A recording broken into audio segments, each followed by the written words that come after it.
सेवा करिए भगवान की। कैसे सेवा करेंगे? धर्म अर्थ काम मोक्ष, इन चारों को जोड़ करके हमारा जीवन बनता है। और धर्म को सबसे पहले रखा गया। धन केंद्र भले ही हो जाए इस समय विशेष में, लेकिन जीवन तो धर्म से ही चलता है। अगर व्यक्ति अधर्मी हो जाए तो उसका धन भी उसके कार्य नहीं आता है। देखते हैं एक एक सौ दुष्ट प्रकृति के लोग होते हैं, जिन्हें आप आज की भाषा में कुछ भी कह सकते हैं। धन का संचय तो बहुत होता है, लेकिन भागते फिरते रहते हैं, कोई हमें मार न दे। सुकून नहीं है, शांति नहीं है। धन का ढेर लगा के क्या करेंगे ऐसे लोग कि सुकून नहीं है, शांति नहीं है, जीवन का आनंद नहीं है, सब खो गया है। तो ऐसे लोगों के धन का कोई अर्थ नहीं है। इसलिए धर्म को सबसे पहले रखा गया। धर्म जब होगा तभी धन भी आपको आनंद दे पाएगा, क्योंकि धर्म से मन जो है वो सुकृत होता है। धर्म से मन सद्मार्गी होता है। धर्म से मन सत्य की ओर चलता है। धन से मन सत्य को स्वीकार करता है। क्या है जीवन का सत्य? ईश्वर ही जीवन का सत्य है, और बाकी संसार जो है सब एक दिन समाप्त होने वाला है। हम भी जानते हैं और आप भी जानते हैं। लेकिन जो बुरे प्रकृति के आताताई लोग होते हैं वो इस बात को नहीं स्वीकार करते हैं। उन्हें क्या समझ में आता है? धन ही मेरा केंद्र है, और सिर्फ पूरे जीवन काल में एक ही काम करते हैं। और फिर क्या करते हैं? किसी को मारते हैं, किसी को काटते हैं, किसी को फंसाते हैं, नाना प्रकार के तरीके से लोगों को परेशान करके सोचते हैं मैं बड़ा बन गया। और जब एक दिन मौत आती है तो फिर वो भी वैसे ही रोते हैं, बिलखते हैं जैसे एकदम आम आदमी, जैसे उसके पास कुछ है ही नहीं। इसका अर्थ ये समझ में आता है कि श्वास सबसे ज्यादा महत्वपूर्ण है इस संसार सागर में। आप धन को जरूर सबसे पहले स्थान पर रख सकते हैं, लेकिन मैं धर्म को ही पहले स्थान पे रखती हूँ। धर्म का कारण है कि हमारा स्वभाव सुंदर हो। धर्म ही कारण है कि हमारे जीवन में सहजता हो। धर्म ही कारण है कि हमारे जीवन में सद्व्यवहार हो। आप सद्व्यवहार में रहें, ऐसा भाव और विचार होना चाहिए। अकड़ और अहंकार में नहीं, सद्व्यवहार में। जब आप किसी से मुस्कुरा करके मिलते हैं तो प्रत्युत्तर में आपको मुस्कुराहट ही मिलती है। जब आप किसी से अकड़ में बात करते हैं तो प्रत्युत्तर में आपको अकड़ ही मिलती है। जब आप किसी को गाली गलौज करते हैं तो वो भी सामने से आपको गाली देता है। आप क्या चाहते हैं? जो आप अपने लिए चाहते हैं वही आपको लोगों को देना है। भगवान राम और भगवान राम के जीवन से जुड़े हुए बहुत ऐसे पात्र हैं जिनका जीवन आपके लिए सीखने योग्य है। सबसे पहले तो भगवान का ही जो स्वभाव है बड़ा ही सुंदर है, प्रेम से पूर्ण है, करुणा से पूर्ण है, दया से पूर्ण है, और धर्म को धारण करता है। पूर्णता के साथ भगवान ने धर्म को धारण किया है। सद्गुरुओं के चरणों में भगवान राम, जिन्हें आप ब्रह्म कहते हैं, लेकिन देखिए ना गुरु वशिष्ठ के चरण में कैसे वो अपने सुंदर भाव अर्पित करते हैं। झुकने की क्रिया कौन झुकता है? भक्त झुकता है। कौन झुकता है? सुंदर भाव वाला झुकता है। कौन झुकता है? सद्व्यवहार वाला झुकता है किसी के चरणों में। और ये सारा सद्गुण भगवान राम के चरित्र में दिखता है। आप भारत की धरा पे रहते हैं तो भगवान राम के व्यवहार को अपने मन में, अपने मस्तिष्क में, अपने हृदय में धारण कीजिए। विनयवत भावना में आइए, सुंदर व्यवहार लोगों के साथ करिए और लोगों को धर्म के प्रति आकर्षित करिए, जोड़िए, ले आइए, बताइए उनको। शादी ब्याह में भले कम लोगों को बुलाना, आके क्या तुम अपना अहंकार सिद्ध करने के लिए बुलाते हो 1000 लोगों को? भले जेब में तुम्हारे पैसे न हो, लेकिन तुम भीख मांग करके भी लाखों लाख खर्च करते हो। किसको दिखाना चाहते हो? किस समाज को दिखाना चाहते हो? मैं कहती हूं कि 2 कपड़े में भी आप अपने बच्चों का विवाह कर सकते हैं, पर उनका जीवन सुखी और संपूर्ण हो, इसलिए धर्म से अवश्य ही जोड़िए। धन का सदुपयोग धर्म के लिए करिए। आप विवाह का बहुत बड़ा समारोह करते हैं, लाखों लाख खर्च करते हैं, लेकिन अगर आपको सत्संग कराने के लिए कह दिया जाए तो आप कहेंगे मेरे पास पैसे नहीं हैं। आपको नहीं पता है, ये जो धर्म आज हम संचित कर रहे हैं, ये सिर्फ इस जन्म नहीं, आपके कई जन्मों को हम समाहित करके लेके चल रहे हैं।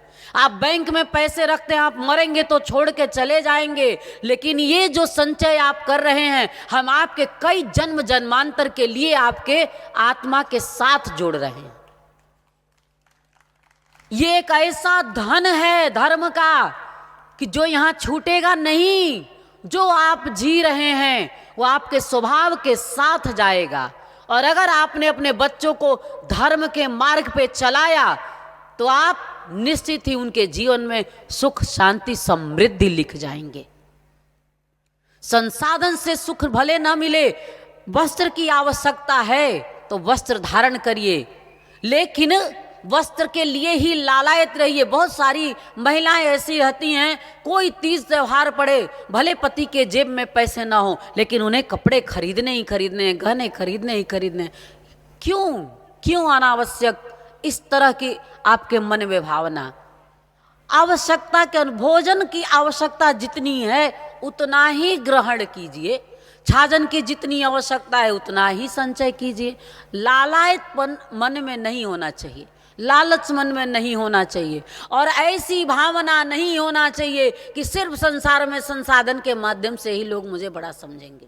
1000 साड़ियां बदल लो तुम, लेकिन अगर तुम्हारा व्यक्तित्व ऊंचा नहीं है तो कोई तुम्हें पूछने वाला नहीं है। ऐसे ही आपके साथ भी है। कितना भी बाहर से सुंदर स्वरूप धारण कर लीजिए, लेकिन अगर आपका व्यवहार अच्छा नहीं है, आपके बात अच्छे नहीं है, आपका व्यक्तित्व ऊंचा नहीं है, तो आपको कोई नहीं पूछने वाला है। भगवान राम राजा थे तो भी लोगों ने उन्हें ऐसे ही पूजा, और वन में थे तो भी लोग लालायित ही रहे देखने के लिए। व्यक्तित्व ऐसा था। आपके भाव से आप सुंदर दिखते हैं। चेहरा कितना भी सुंदर हो, लेकिन मन में अगर कुभाव हो, मन में अगर बुराई हो, मन में अगर मलिनता हो, तो ये चेहरा भी सुंदर नहीं दिखता है। और वर्णन क्या आता है? भगवान राम जब वन को जाते हैं, महा दुख था उस समय अगर देखें तो, क्योंकि पिता बिलख रहा है कि मेरे बच्चे तू न जा।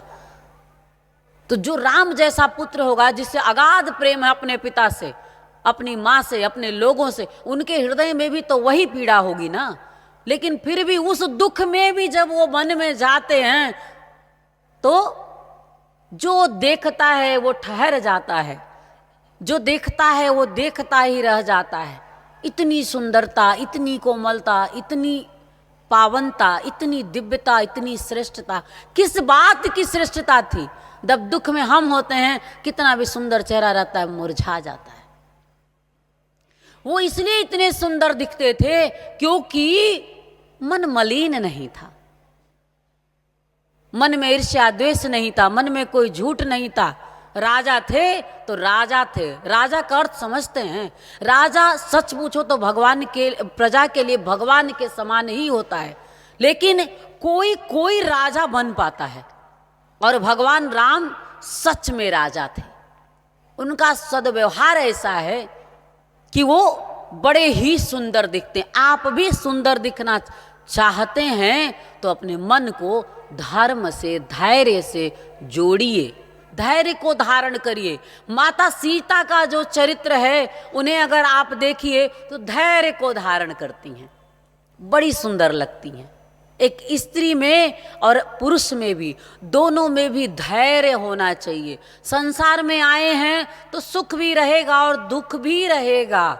सुख हो तो भी मुस्कुराते, और दुख आए तो भारी मन से प्रभु से प्रार्थना करते हुए समय का इंतजार करिए कि जैसे हर अंधेरी रात के बाद सूर्य निकलता है, प्रभात जीवन में होता है, वैसे ही ये समय भी टल जाएगा, ये बुरे दिन भी निकल जाएंगे और फिर जीवन प्रभात होगा, फिर मैं सुखी हो जाऊंगा। इस धैर्य के साथ अपना जीवन जीना शुरू करिए। निराशा को छाटिए, अंधेरी रात को निकाल दीजिए।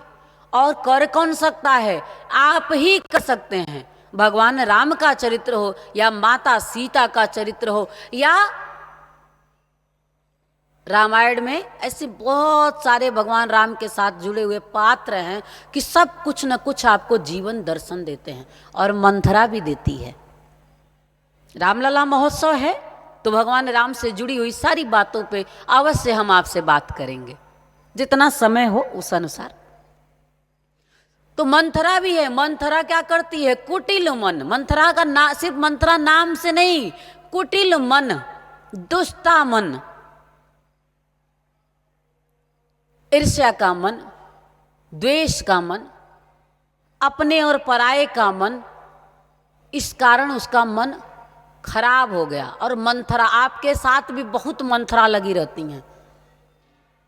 ध्यान रखा करिए इस बात का, कहीं मेरा कोई कान तो नहीं भर रहा है और मंथरा की वजह से कहीं मेरा घर तो नहीं बिखर रहा है, कहीं मेरा जीवन समाप्त तो नहीं हो रहा है, कहीं कोई आके मेरे कान में मंत्र की जगह कुछ बुरा तो नहीं बोल गया।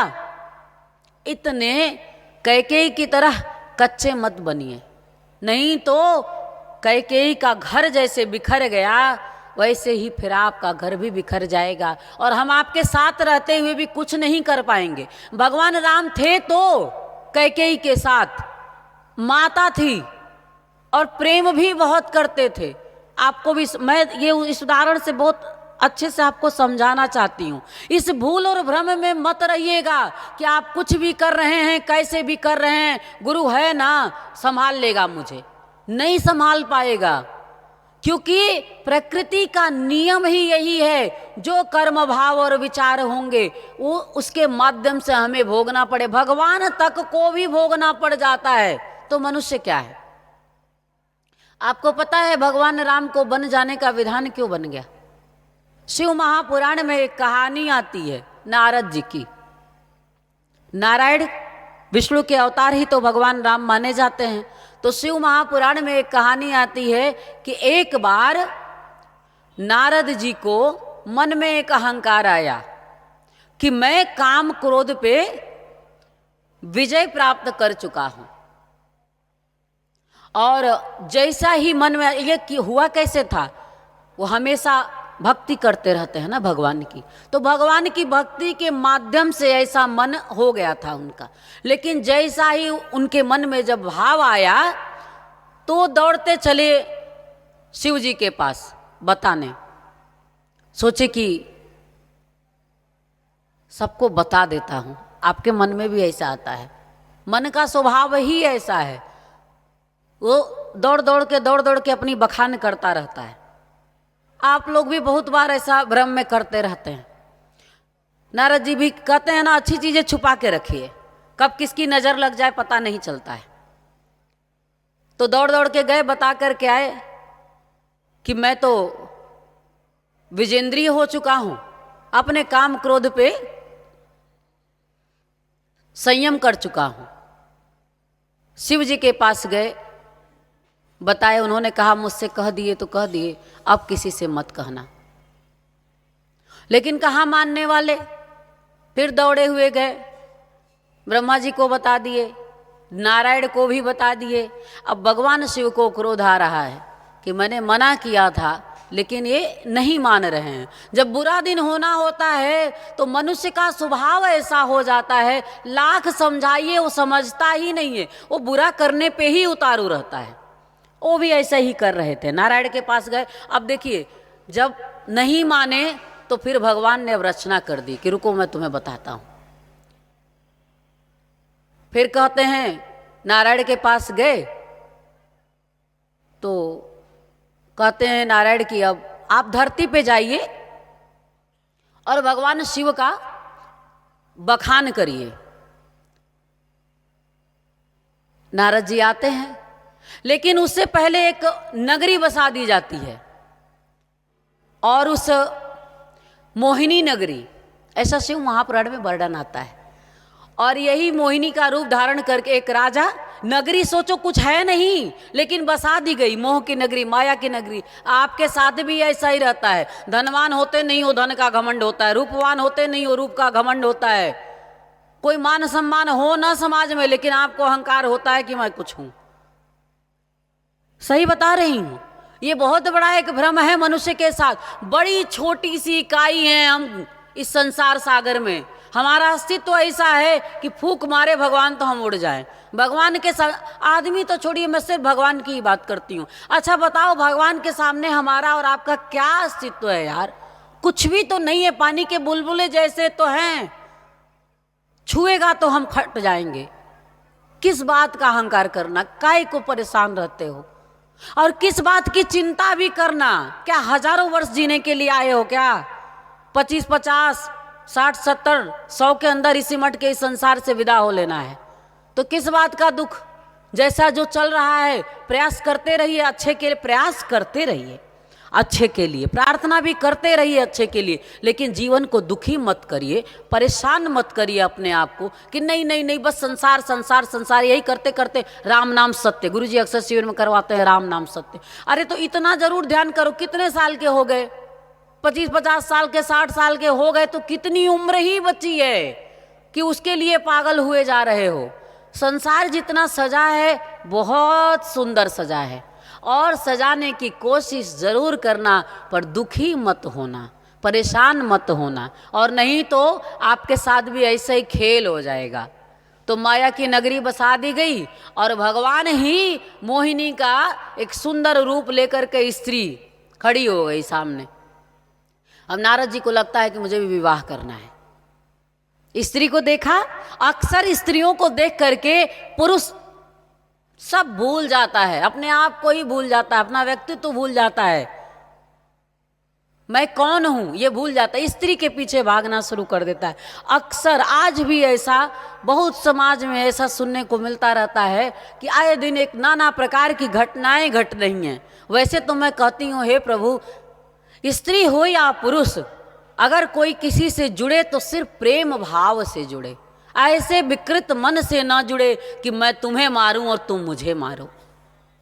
ये विचारधारा ही एकदम नर्क की है। कोई किसी प्रेम, आज का विवाह संबंध जो होता है उसमें नर्क की जैसी स्थितियां दिख रही हैं। न पति को प्रेम है न पत्नी को प्रेम है, जबरदस्ती का जोड़ दिया जाता है और पता चलता है कुछ दिन तक झगड़े करते हैं, उसके बाद से मारना काटना भी चालू हो जा रहा है। जब ऐसी घटनाएं सुनने को मिलती हैं तो लगता है कि सब मानसिक रोगी होते चले जा रहे हैं। इन सब को ध्यान करने की आवश्यकता है। पहले सिर्फ लड़कियों के लिए लोग डरते थे कि अच्छे घर में हमारी बेटियां जाएं और वहां जा कर के राज करें। आज तो बेटों के लिए भी लोग डरने लगे हैं कि पता नहीं कैसी लड़की आएगी, मेरे घर को आबाद करेगी या बर्बाद कर देगी। अपने कर्तव्य धर्म अच्छे से निभाइए, और माताएं इसमें बहुत बड़ा रोल कर सकती हैं। बचपन से ही उनको सुंदर बनाइए, बचपन से ही सुसंस्कृत बनाइए, उनके अंदर ऐसे व्यवहार भरिए, नहीं तो बड़े होने के बाद वो टूटते हैं। कहते हैं ना, बांस टूट जाता है जब नाजुक रहता है, कैन बोलते हैं गांव में, जब नाजुक रहता तभी तक झुकता है, तभी आप उसका उपयोग कर सकते हैं, नहीं तो बड़ा हो जाएगा तो जैसे झुकाओगे वो टूट जाता है। घर बिखर रहा है, कारण क्या है कि हम अपने संस्कार छोड़ रहे हैं। हमारे भारत की संस्कृति क्या कहती है? प्रेम करो। प्रेम करोगे तो अपने आप धोखा नहीं दे पाओगे। किसी से जब आप प्रेम करोगे ना तो आप किसी को धोखा नहीं दे पाओगे। जब प्रेम खत्म होता है तब हम धोखा देते हैं। अच्छा चलो मान लेते हैं आपके मन को कोई पसंद आ ही गया, विवाह हो गया, उसके बाद भी मन को कोई पसंद आ ही गया, और फिर कोई पसंद आ गया, फिर कोई पसंद आ गया, फिर कोई पसंद आ ही गया। अगर मन पे संयम नहीं रखोगे तो ये मन ऐसा है कि बस चलता चलता चलता चला जाएगा। फिर क्या होगा? कितनों को मारोगे, कितनों को काटोगे। आज की लड़कियां मार के फेंक देती हैं। अरे इतनी शक्ति क्षमता बढ़ा लिया आपने, यही शक्ति क्षमता बढ़ाना था। आपको पुरुषों से बराबरी करनी थी तो यही बराबरी करनी थी। लोग आज कहते हैं हमारे साथ बड़ा अत्याचार हुआ है, जातियों में भी ऐसा हो गया है। ब्राह्मण, क्षत्रिय, वैश्य और शूद्र। तो कभी शूद्र की बात थी। शूद्र पहली बात किसको कहा जाता था? जो मन से, जो विचारों से उच्च नहीं था, जो अच्छे विचार को धारण करता था, जो अच्छा कार्य करता था, जो ज्ञान को धारण करता था, उसे ब्राह्मण कहा। जो धैर्य धारण करते हुए समाज का पालन पोषण करता था, क्षत्रिय कहा। जो कार्य करते थे व्यापार का, उसे वैश्य कहा। और जो मलिन मन के होते थे, जिन्होंने अपने व्यक्तित्व को उच्चता नहीं दी, उन्हें शूद्र लोग कहते थे, है ना। अब आज क्या है कि किसी को शूद्रवत व्यवहार में आप देखते हैं, वो आपके घर में भी हो सकते हैं। आप ब्राह्मण हैं, उससे कोई लेना देना नहीं है। मैं तो कह रही हूं कि अब हर जगह वही हाल हो गया है। किसी भी जाति में जाइए, किसी भी संप्रदाय में जाइए, तो सब एक जैसे होते चले जा रहे हैं। क्यों? क्योंकि अब हम ये कहने लगे हैं ये सब कुछ होता ही नहीं है। कोई किसी के साथ 10 बार संबंध में जुड़ता चला जाता, हम कहते हैं ये कुछ होता ही नहीं है। यही विध्वंस कर रहा है तुम्हारे जीवन को, और यही विध्वंस करता चला जाएगा। विवाह जैसी जो परंपरा है वो प्रेम पे आधारित है। विवाह जैसी जो परंपरा हमारे भारतीय समाज में चलती है वो सिर्फ प्रेम के कारण टिकती है। तो अपने लोगों को सिखाइए प्रेम करना। और होता है ब्राह्मण, मैंने कल आपको ब्राह्मण का अर्थ बताया था, जो ब्रह्म को धारण करता है, जो ज्ञान का कार्य करता है, जो अपने आप को अच्छे से स्वच्छ रखता है, जो अपने को स्वस्थ रखने की को स्वच्छता भी बहुत जरूरी है। शरीर की भी, अरे तुम ब्रश ना करो, ऐसे भी कितने घरों में आज ऐसे बच्चे मिल जाएंगे, ऐसा बदलाव आ रहा है। कहना पड़ता है ब्रश कर लो, कहना पड़ता है नहा लो, कहना पड़ता है अपने कपड़े धो लो। अरे तुम कौन से ब्राह्मण हो और कैसे तुम ब्राह्मण कुल में पैदा हो गए? सिर्फ पैदा होने से तुम ब्राह्मण कहे जाओगे? नहीं, तुम अपने आचरण से ब्राह्मण कहे जाओगे। और अगर तुम अगर मलिनता में ही गंधाता हुआ मुंह अगर आपका आएगा किसी के पास, तो तुम ब्राह्मण हो, तुम शूद्र ही हो विचारों से। ऐसे ये तो बाहर की बात कह रही हूँ, बाहर भी शुद्ध रखो। अब अशुद्धता अंदर भी है, नाना प्रकार के गंदे भाव और विचार लेकर के इस संसार सागर में भ्रमण कर रहे हैं, और उसके बाद चाहते हैं कि आरती आपकी हो। अरे किस बात की आरती और क्यों होगी? किसकी आरती होती है? सद्गुणों की आरती होती है, और उस सद्गुणों को धारण करते हैं भगवान श्री राम। तो नारद जी के लिए उन्होंने मोहिनी का रूप धारण किया और एक सुंदर सा माया नगरी बसा दिया। और वो जब वहाँ जाते हैं तो उनको सबसे पहले विवाह करने का मन आ जाता है। स्त्री को देखा तो मन करता है विवाह कर लें। अब वो सोचते हैं कि सबसे सुंदर कौन है। वहाँ स्वयंवर लगने वाला था, तो स्वयंवर में जो लोग जाते हैं, वर में आता है और अपने से पहले स्त्रियाँ चुन लेती थी पति, वरमाला डालती थी। तो नारद जी ने सोचा कि सबसे सुंदर नारायण का स्वरूप है, उन्हीं से मांग लेता हूं। और गए मांगने के लिए। आपको पहले भी ये कहानी मैंने सुनाया होगा। और जब मांगने के लिए गए हैं तो उन्होंने क्या किया है कि बानर का मुंह दे दिया। क्यों दिया? उनसे कोई द्वेष नहीं था, ईर्ष्या नहीं थी। अरे वो ब्रह्म ज्ञानी थे और हमेशा ब्रह्मर्षि कहे गए, ब्रह्म को ही धारण करके जीते थे। तो भगवान नहीं चाहते थे कि वो संसार में जाए। वो तो बस उनके थोड़ी सी घमंड के कारण, एक अहंकार के कारण ऐसा मन में दोष आ गया था। लेकिन पूरी जो भक्ति भाव उन्होंने किया था उसको वो नाश थोड़ी ना करेंगे, भगवान है। तो इसलिए उन्होंने सोचा कि अब मैं कैसे इनको, अब मांगा है तुमने तो मिलेगा भी। तो स्वरूप जब बंदर का दे देते हैं, स्वयंवर होता है और जो लड़की आती है तो इनके गले में तो माला डालती नहीं है, चली जाती है, आगे बढ़ जाती है। ये सोचते हैं तो बड़े खुश होके खड़े, आप में भी ऐसे ही रहता है, सब यही सोचते रहते हो, सबसे ज़्यादा रूपवान तो हम ही हैं। भगवान करें आप सब रूपवान हो जाइए, लेकिन आपका रूप कुछ ऐसा हो कि जो दर्शन करे वो धन्य धन्य हो जाए, ऐसा कुछ सुंदर स्वरूप हो आपका, और वो भगवान की दया मात्र से हो सकता है।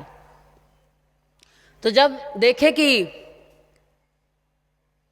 माला तो गले में पड़ी नहीं, आगे बढ़ गई लड़की, तब जाके भाग के जाते हैं और सरोवरों में अपना मुंह देखते हैं पानी में, और जब देखते हैं अपना चेहरा तो बड़े ही परेशान हो जाते हैं और भागते हुए जाते हैं और नारायण को जाके श्राप दे देते हैं कि जाइए, स्त्री के लिए जिस तरह आज मैं व्याकुल हूं, आप भी एक दिन ऐसे ही स्त्री के लिए व्याकुल हो जाएंगे। और भगवान स्वीकार भी कर लेते हैं, भगवान सब स्वीकार करते हैं, आपका अच्छा भी आपका बुरा भी। इसलिए भगवान को सिर्फ अच्छा ही बोला करिए, क्योंकि भगवान आपको बहुत कुछ दिया है, उस दाता ने आपके लिए बहुत कुछ किया है, आपकी जिंदगी को सजाया है, आपकी जिंदगी को संवारा है उस भगवान ने। इसलिए भगवान के लिए हमेशा अच्छा सोचा करिए, गुरु भगवान के लिए भी, क्योंकि गुरु भगवान ही होता है। गुरु ब्रह्मा गुरु विष्णु गुरु देव महेश्वर, गुरु साक्षात पर ब्रह्म तस्मै श्री गुरुवे नमः। कहीं बुरा सोच के कहीं अपने जीवन में बुरा मत कर लेना। तो नारद जी श्राप तो दे दिए, और श्राप देने का तनिक फिर बुद्धि आई, और जब बुद्धि आई तो चरण में लेट गए, बहुत बड़ी गलती हो गई। और वहाँ जो उन्होंने श्राप दिया भगवान ने स्वीकार किया है, तो ये जो सीता हैं वो लक्ष्मी स्वरूपा हैं, और जो भगवान राम हैं वो नारायण स्वरूप में इस संसार में आए लोग। लेकिन ये भी सोचिए, इसमें भी खेल है उस परमात्मा का, जो करता है सब, इसीलिए कहा जाता है जो करता है सब अच्छा करता है। अब इस माध्यम से वो धरा पे आए और उन्होंने ये सीख दी कि मनुष्य रूप में होते हुए भी तुम उस परम को धारण कर सकते हो और अपने व्यक्तित्व को उस परम के रूप में इस संसार सागर में स्थापित कर सकते हो। भगवान राम के स्वरूप से ये जीवन दर्शन। नारद के साथ ऐसी घटना न घटती और ना वो श्राप देते तो फिर भगवान कैसे आते इस धरा पे। तो जो करता है वो अच्छा ही करता है। और वन में भी जब जाते हैं तो वहाँ भी कितने ऐसे पड़े हुए थे जिनका सबको उनको कल्याण ही, रावण को भी मार के कल्याण ही तो किए। जब तुम राक्षस बन जाओ तो मर ही जाना अच्छा है, उसको सुख थोड़ी ना मिलता है। रावण को कभी सुख मिला? 1 लाख पूत 1.25 लाख नाती ता रावण घर दिया न बाती, कोई सुख था क्या? महा दुख हुआ है अंत में उसको, है ना। तो इससे अच्छा ये है कि साधारण सा एक भक्त बन जाए, क्योंकि भक्ति में परम सुख है, भक्ति में परम आनंद है, और भक्ति की शक्ति से आपका जीवन बड़ा सुंदर बड़ा सुखद हो सकता है। और भगवान राम के चरणों में सिर्फ इसीलिए आत्मनमन करना है आपको, और सीता के धैर्य को इसीलिए धारण करना है कि जीवन सजे, और मंथरा की तरह कार्य कभी नहीं करना है, ना मंथरा की तरह कार्य करना है और ना ही मंथरा को अपने जीवन में शामिल करना है। सच कह रही हूं कि नहीं? कोई अगर स्त्री का स्वभाव ऐसा हो कि वो दिन रात आपके कान भर भर के, चाहे अपने आपके सास के बारे में, आपके पति के बारे में, आपके अपने लोगों के बारे में, अगर ऐसा कोई व्यक्ति है तो धीरे से उनसे प्रणाम कर ली। जैसे शुरू करें वैसे कह दीजिए कि क्षमा करिएगा, हम इन सब बातों में ज़्यादा नहीं रहना चाहते हैं, आप कुछ अच्छी बातें करिए हमसे। तुरंत रोक दो, तुरंत, क्योंकि तुम्हारा मन, तुम कोई इतनी भगवत्ता को धारण किए नहीं हो कि तुम्हारा मन प्रभावित न हो। जब आप कालिक की कोठरी में जाएंगे तो आपके ऊपर भी लग ही जाएगा, आप भी गंदे हो ही जाएंगे। इसलिए सबसे सुंदर साधन ये है कि वहां से कैसे बच के निकल जाया जाए। और भक्ति भाव प्रेम भजन जहाँ कहीं भी हो रहा हो वहाँ ज़रूर बैठिए, क्योंकि अच्छी बातें जब कान में जाती हैं तो फिर हमारे मन को सुकून मिलता। आज सुबह आपने ध्यान किया, कितना अच्छा लग रहा था, कितना शांति से पूर्ण लग रहा था। एक एक चेहरे को जब मैं देख रही थी, एक आपको जब मैं स्पर्श कर रही थी, तो मैं आपकी शांति को एहसास कर रही थी। और मुझे पता है कि बहुतों ने हमारी उस शांति को भी एहसास किया। आनंद टीवी से जुड़ने के लिए आप हमें व्हाट्सएप करें 9277395752 पर।